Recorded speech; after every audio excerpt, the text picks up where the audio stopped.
Hey, everybody, welcome back to the show. Really excited to have my good friend David Richter here. He runs a fractional CFO service and really helps a lot of people with the financial side of their business. And if you don't have your eye on the financial side of your business, what are you doing this for, right? It's an important thing. We're going to learn some lessons today about what to watch in your business, and on the financial side, really how to set a clear vision for what it is you're trying to achieve in the first place.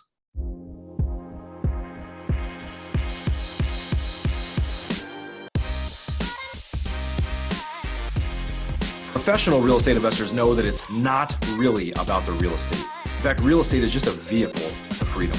A group of over 100 of the nation's leading real estate investors from across the country meet several times a year at the Investor Fuel Real Estate Mastermind to share ideas on how to strengthen each other's businesses, but also to come together as friends and build more fulfilling lives for all of those around us. On today's show, we're going to continue our conversation of fueling our businesses and fueling our lives. I'm glad you're here.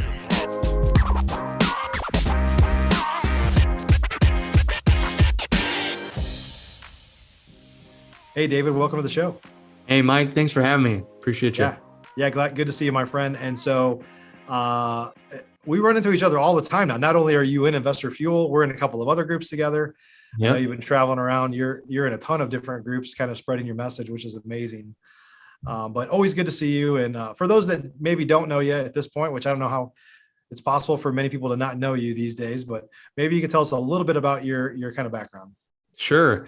So I guess if you're newer to Investor Fuel or have never watched this show before or don't know me, a lot of people assume I've got like this CPA background, and I get it. I mean, I see, if you're watching this video, I get it totally. But my background is actually real estate investing. I was just on another podcast today, and it was like telling your first deal story, and it was like back in 2012. So about 10 years ago now when I bought my first deal. And from there, got hooked up with other real estate investors, built a business where we were doing about 25, 30 deals a month, all different types of deals too, turnkey, wholesale, retail, like anything that you can think of, we were doing. He had a lot of lease option properties too. And so I cut my teeth on real estate there, did about 800 deals while I was there with that group. So I got to see a lot of different types of the real estate investing. I also got to see how a small business works and like how a team interacts together and how to create a bigger kind of, residential real estate investing team. So that was an amazing experience. Then I got to work with another investor in my lifetime here for a couple of years and, saw a smaller portfolio. And that's where, I kind of got the finance itch of, I think a lot of people need the help with their financials and from the real estate investing point of view, and not just from the SPOC accountants who speak a totally different language, or whatnot. So that's it's kind of why my background is more real estate investing. Rich Dad, Poor Dad kicked it all off in college when a friend gave it to me, and that's when I went out and bought my first deal back in 2012. That's awesome. And you know what's funny, and I know you know this already, but just speaking to other people, there's a lot of people that get into this business for financial freedom, right? But their finances are a mess, and stuff happens, like they get hit with a big tax bill that they somehow never expected would come around. They didn't anticipate that because their books weren't clean enough to kind of, account for it or whatever, or they're pulling a bunch of money out of their business when they really need it in there for different things. And so my wife is our CFO, and she does have a financial background, pretty hefty one. So we've always been on top of our game for the most part. But I'll tell you guys later, David actually helped us hire a fractional CFO. So we need help too. But we've had the most kind of buttoned up books of the average real estate investor, just because of my wife's background. But I work with hundreds of professional real estate investors, and I know that that's rare, right? And so the important thing is really to kind of get clarity over what your goals are, right? A lot of us are just focused on the sales and maybe even the marketing side. Although I run a marketing company, I can tell you most real estate investors don't know what they're doing there either. But most of them are focused on just hustling and selling and thinking, if I do all that, then everything else will work out. And that is not necessarily the truth. Is that right, David? That is the truth. So that, like that, so many people on that side, it's natural to us as the entrepreneur. It's more appealing to us to do the marketing and the sales side of things. And come on, like, let's be honest here, that most education geared towards the real estate investing world and just entrepreneurs in general is focused around marketing and sales, Yeah. the stuff that brings the money in, because you got to bring money in. If you can't do that, there is no education for anything else that you need. Nothing else matters, right? Right. Nothing else matters. So you at least have to get that knowledge and that education. And what I think it boils down to is that the real estate investor needs to flip a switch in his or her head of, I am not just a real estate investor, I'm a business owner. So I need to make sure I have I'm getting the best either people on my team as experts for marketing and sales. Like, I shouldn't be doing that all the time. Like, even if that's what I love, that's not the end all be all of what you want. If you're wanting to create a real business, then it's the same thing with the finances. That part, like you said, like usually gets neglected. It's like and once a year they talk with their accountant or the CPA and like hand everything off to them and then say, just tell me what I owe, tell me, and then see if I have the money or if I need to go on a payment plan or extend and everything. And, then I'll talk to you next year. And that's the extent of their finances and what they do. And I've seen that if people want to, like you even said, professional real estate investors, if you want to be a professional, if you want to be that business owner, you've got to have that working knowledge across the board. And I get it. Like, the finance side is usually the most boring topic. Like, that's why I applaud anyone who will have me on a podcast, because I know, like, if when they're marketing or whatnot, it's like, oh my gosh, we're going to talk about the finances, the most boring subject ever. So I totally get the stigma behind it as well too, but it doesn't have to be boring, because the financial side of your business is the piece, like you said, Mike, you even said, like, most people want financial freedom. And the first part of that word is financial. Like, you need to know the finances. Like, you have to have the money and keep the money in order to have the freedom. Like you said, that people taking too much out or reinvesting too much back in. And it's like, shoot, we just ran out of money. And now where are all my hopes and dreams of that financial freedom that everyone wants? So That's where I say the very first thing that any investor needs when it comes to the financial side of their business is getting that clarity. We call it starting at the financial foundation, square one of, I at least need to know my story. My numbers tell my story. And the story should read like a children's book and not like War and Peace. That's super complicated, and not like, a blank book, like it shouldn't just be blank and with nothing in there. So it needs to read simply for the owner to get the actual info out of it, because there's so much power that's behind actually knowing where you stand and what your story is telling you. Like, should we go left? Should we go right? Should we, pour more into this marketing channel? Should we do that? Like, that unlocks a whole nother level. And that's where, when you asked me my background, one of the other investors I worked with, first thing we did was went in there and got his, books all squared away, and like, that's the most boring part. It is. It's the most boring part. But then he was able to look inside of his books and see that I am super under leveraged on my properties. And like, that's where all of his money went. He didn't know, like, we're making money hand over fist. I'm buying properties left and right, but where is all my cash? Like, that's where everyone's is, especially if you're doing any fix and flipping, you're going to run into that. Like, what the heck? We've got a ton of projects going on and I got a ton of other people's money, but we're running on fumes here. So with him, this was even before I started my business. We dove in there and like he was able to refinance. He was able to button down like what his monthly expenses were. So that way he knew if he was on track or not. And he said to me, like, having this clarity gave me the confidence to be able to make the decisions I need to make for my business. And he told me, this has transformed my life and will transform my children's lives. Like, now I get to go out there and do what I need to do with my money and make those decisions. So to me, it was like light bulb moment. I bet you a lot of other people have hidden money right now inside of their company. Either that's leaking at a faster rate than or that's actually hidden money like that, where it was tied up in properties or whatnot. And it's like, if you were just able to see where those numbers were, you'd be able to get yourself out of the pickle that you're in right now in the cash crunch or whatnot. So it's like having that, putting that back in your power, is like one of the first steps. And I would also say too, around clarity, since you asked that, is knowing where you're going. Do you want to be a real estate investor or a business owner? Real estate investor defined as you do a few deals a year, but do a small portfolio, don't have many people on your staff. You're just passive. You're trying to, as much as possible, passively invest in real estate or do just a few deals a year. Where the business owner says, I want to scale. I want to create a real company and I want to go farther down the road. I want to be doing 10 deals a month, or I want a, 100 or 1,000 unit portfolio, like you want to do something that's bigger. And neither one of them is bad. Like if you want to stay small and keep it all and be insanely profitable, that's one route. If you want to grow bigger and you want to have team members, that's great too. But you as the entrepreneur and the business owner need clarity on where you're going, because that dictates every single decision in order to get there. You don't know if you need to hire that person. If that's not your goal, is to hire a bunch of people, or do you need that seat, taken care of? It's where are you headed? What do you need? Then what do you need as an individual too? And is a small business going to give that to you faster? Is a bigger business, like, do you want more time freedom, or do you want to make $500,000 net a year? It's like, what are those goals that you have for yourself personally, and that vision of what you really want to do? Because if you get clarity around that and clarity in your numbers, then it becomes math. Then it becomes formulas of, okay, I need to dump this much into marketing and I need to increase my deal flow to X amount per month to get to these goals of that I have for my business. And whether you want to sell it or whether you want to just grow it and grow it and grow, whatever it is that you want to do, that's having that end in mind first will give you that, that guidepost when you get lost. So that's the very first thing, is getting that clarity. Yeah. Right before you even said, start with the end in mind, I literally was about to say that until you said it. So I think, a lot of times people look at the finance side.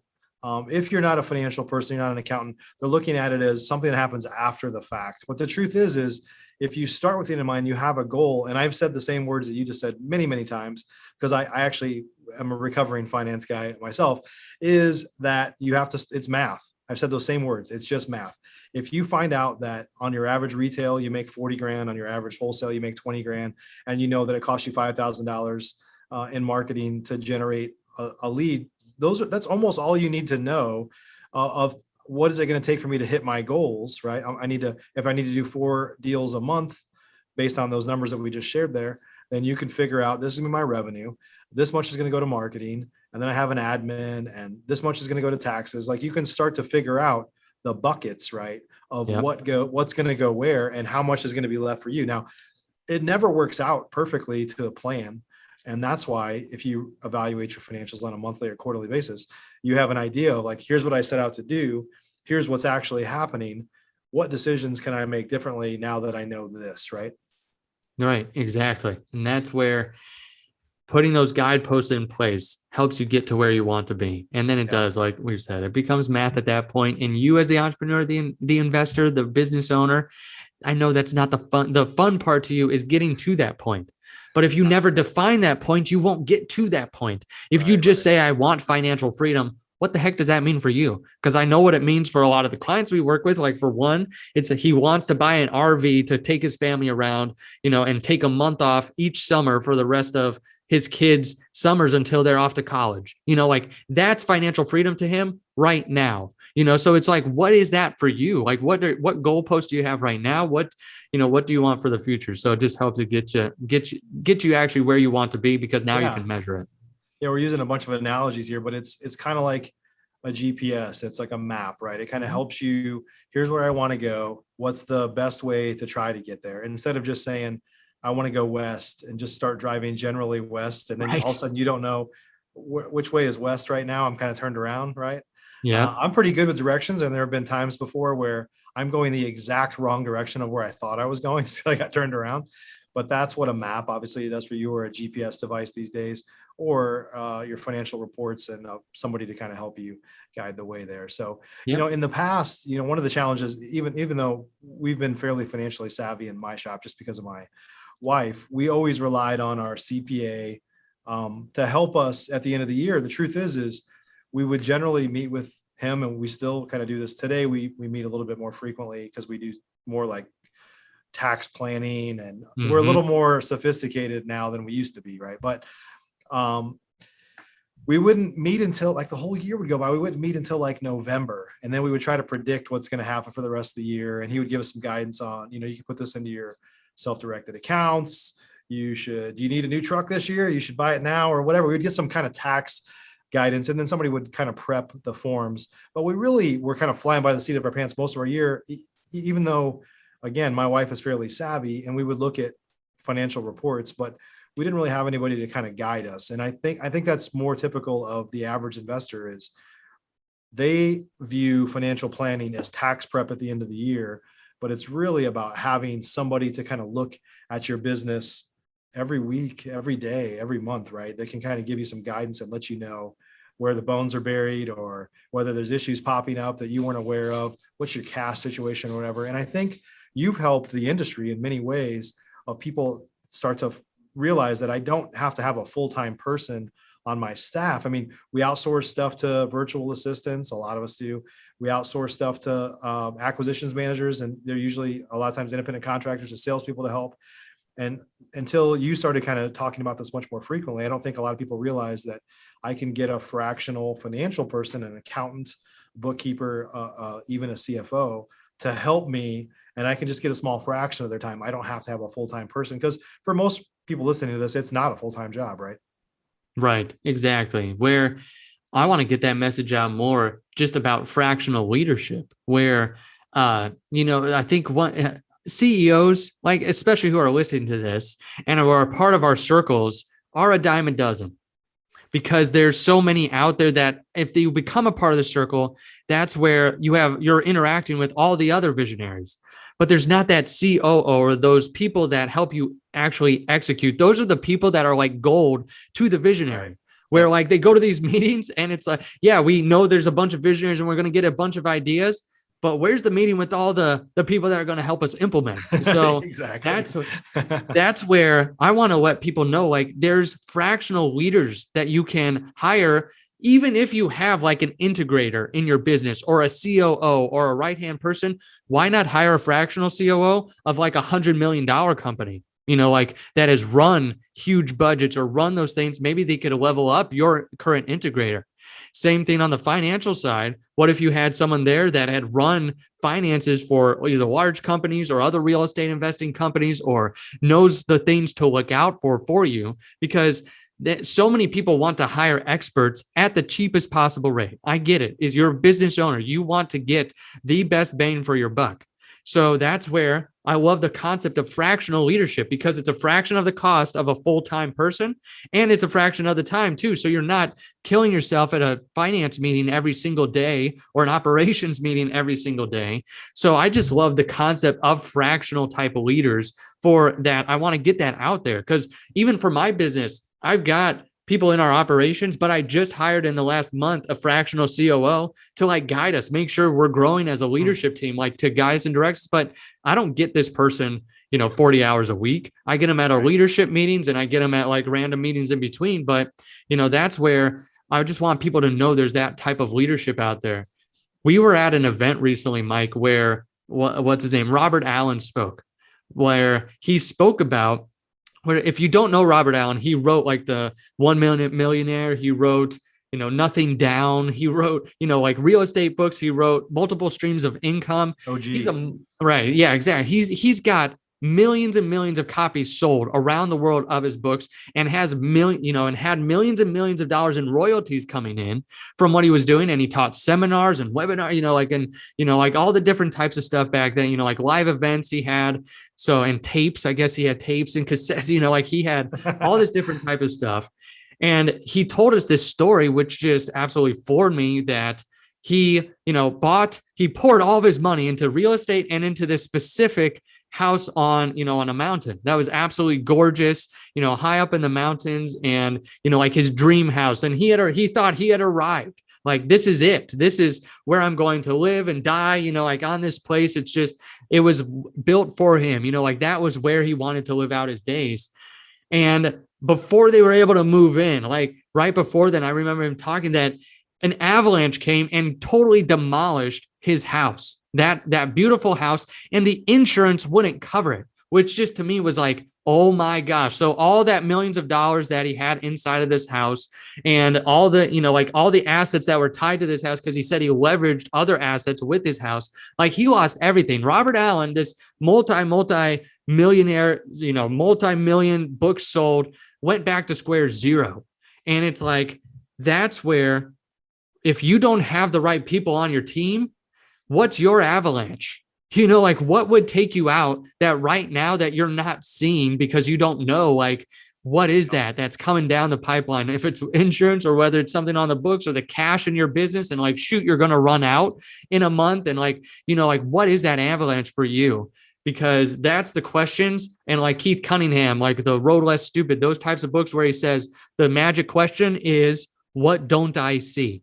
What don't I see? And that's where I love the story of Henry Ford too. He said, I can answer any question like that. Just let me phone my team. Like I can answer any question in the world. Like, let me build a team that knows all the answers, and I just have to collect them. So that's where you, as the owner, that's your real job, is collecting those experts around you that know those answers to the questions that you don't even know to ask, and getting that. Because a lot of us too, if you're starting out in real estate investing or doing a few deals a year or maybe 100 deals a year, you may have never made money like this before. Maybe you didn't have this W-2 job where it was just like you were making, 6-7 figures a year. And this is the first time not only becoming a business owner, but making more than you've ever made. It's like, what do I do with the money, as it comes in? How do I make sure I'm reinvesting it in the best, in the best places? That's where I don't want you to have your avalanche. I don't want you to have those types of things. I want you to be able to say, I have these experts that I have access to be able to ask the questions, so that way I can sleep well at night knowing that something's not going to just completely demolish us. Yeah, there's tremendous peace of mind of knowing it's like a dashboard. Where am I at in my business, right? And you know what? The other thing is, I was just talking to somebody else about this. One of my, I guess, mistakes early on in business was I looked at every time I added people or I needed to add more things, I looked at it as an expense.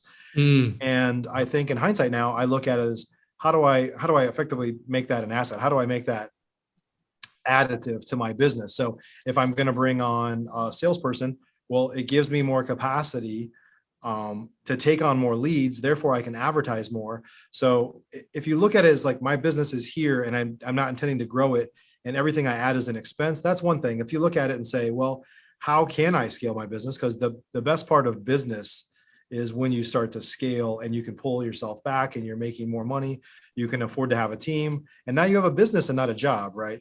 So on the finance side, I can tell you that it's very obvious, and you've talked about this a fair bit today already, is if you know where your cash situation is, or what all your assets look like do you have too much cash buried into certain things, you will make different decisions that will more than offset the cost of the person that's telling you that, right?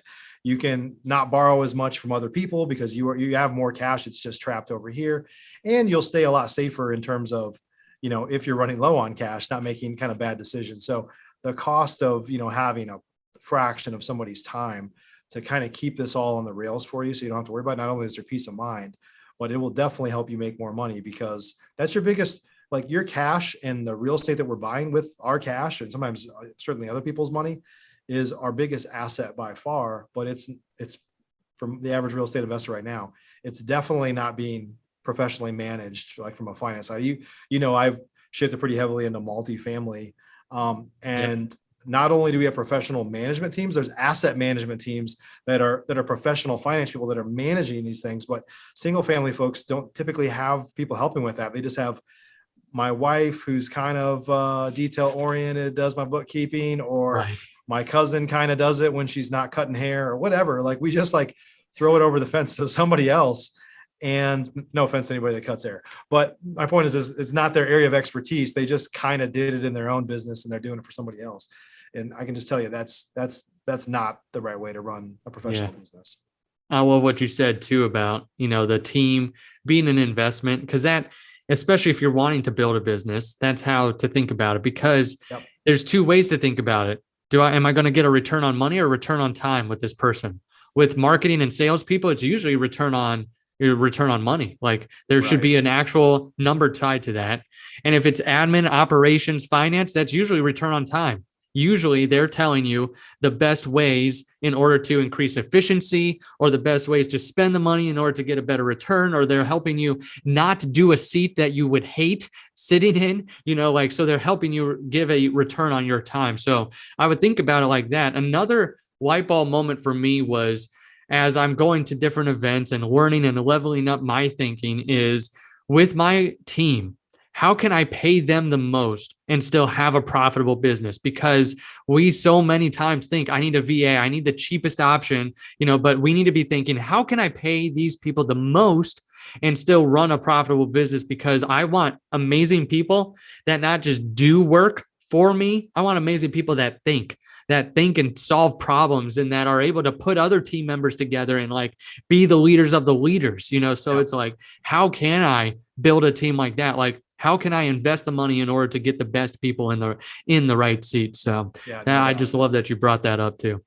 Yeah, we have to look at it as an investment, right? And Yep. and I know you said from the finance side, sometimes it's return on time, but it's a return on investment too. Because if one of the first examples you gave up front is if somebody's monitoring your marketing to see what's working and what's not, you're going to make better decisions in your marketing and say, why have I been doing this channel for like 6 months and I don't even have a return from Right. it? And you don't catch that because you're just blurring it all together and flying by the seat of your pants for the average investor. But somebody else could be watching that for you and telling you, don't do this. Or even I think about this. Sometimes I get sloppy in areas. We have a bunch of people on our team, but I have a couple of rehabs right now that I have one in particular that sat there for like 5 months before we started rehabbing it. And we were waiting for a foundation guy to work on it. It was warranty work and there was a bunch of stuff going on. And then I thought my property management company was going to handle it. And then they didn't. So I handed it to my contractor. And then we kind of went back and forth. And, I was like, I wish my property management company, for example, and a finance person could have done this for me, is to say, it's like an inventory report. Like this house has been vacant for 4 months, and all I have to do is pick up the phone and call people, but I just got sidetracked and nobody was reminding me on this particular instance. And, a financial person could do that for you. Right. Yeah, exactly. So that's exactly what you're looking for is what are the things that are going to actually move the needle in my business? What are the things I'm missing, or what are the things that aren't there, that I'm not seeing, or what questions do I not know to ask? So that's exactly, it's catching those types of things, having them on a dashboard, having someone there to say, hey, you're losing money, like every single month that this sits there, that without a project going, or without, or if you wholesale the deal over here, like if you wholesaled it instead of flipped it, this is what it would look like. And, just things like that will help the actual investor and business owner make the better decisions. Yeah. But I can tell you guys that are listening to this right now, my wife is a pretty savvy financial person. She used to be an investment banker on Wall Street. Like she's pretty savvy, right? But she's just, got to a point where she just doesn't want to do this anymore. And she has her hands on a lot of things as well, just because I keep coming up with new ideas and chasing them. She's cleaning up my messes, but we decided to have David help us hire a fractional CFO. And it's a great thing. Like it's fairly new. We're easing into it right now, but just to have somebody else handle those things. And I think for a lot of you that are out there, you'd be surprised at what somebody that is an expert in an area can do. Like something that you think is like 50 hours a week. Like for somebody that knows what they're doing, it might be like 10, right? You don't know. It takes you forever because you suck at it and it's not your area of expertise. But for somebody else, they could be way more efficient, or they could even say like, why are you doing it like that? That doesn't even make sense. Like, yeah, exactly. So David, if folks I want to talk a little about your book too, Yeah. That came out recently. I know the audio version is coming out, but if folks wanted to learn more about your fractional CFO business and just kind of talk about it, where do they go? So simplecfosolutions.com, simple CFO, like chief financial officer solutions.com. It's kind of the one-stop shop. It's got a link to the book there, a link to our podcast, the Profit First REI podcast, if you want more info on managing your cash and a profit first methodology. We also have on there just our services as well too, if you want to click to get started. So you have a phone call with us to at least point you in the right direction. We're connected to a lot of people on the financial side. So if we're not your fit, I bet you I could find someone for you to make sure that you're getting what you need. So that's how you reach out to us, simplecfosolutions.com for services or our book or the podcast as well too. That's great. And if you guys have read, if you have or you haven't read Profit First, David literally wrote the book Profit First for Real Estate Investing. Great book, great information. And I know that you just came out with, or you're about to come out with the audio version for those that say they read books, but they really listen to them. It's officially out. So I'm releasing it April 1st, 2022, like officially on Facebook. And like, that's when I'm marketing, and getting the word out, but it's actually available right now if you listen to it today from when we're recording it. Yeah, well, and this show will be coming out right after, in a few days from now. So right after April 1st. And it's So already by out. the time Here you're it listening is. to this, it's already out. Yeah. Yep. Where do Go they look on Amazon. It's there. look on Amazon? Okay, great. Awesome. And we'll add a link to the book down below too. I know you say you can get to it from your site.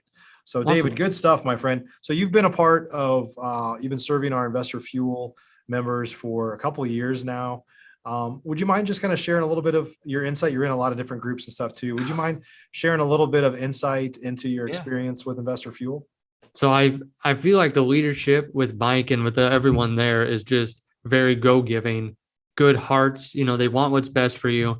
You've got a lot of great investors as well too to rub shoulders with, and depending on which group you're in, because now I love that you've even expanded to different types of groups. You've got the gold, platinum, but you've also got multifamily, and the different opportunities that investors have if they want to go and learn something different or they want to dive into it. So I really like it from that aspect. And yeah, I'm a part of a bunch of ones, and this is definitely one of my favorite ones for sure, is the Investor Fuel Mastermind.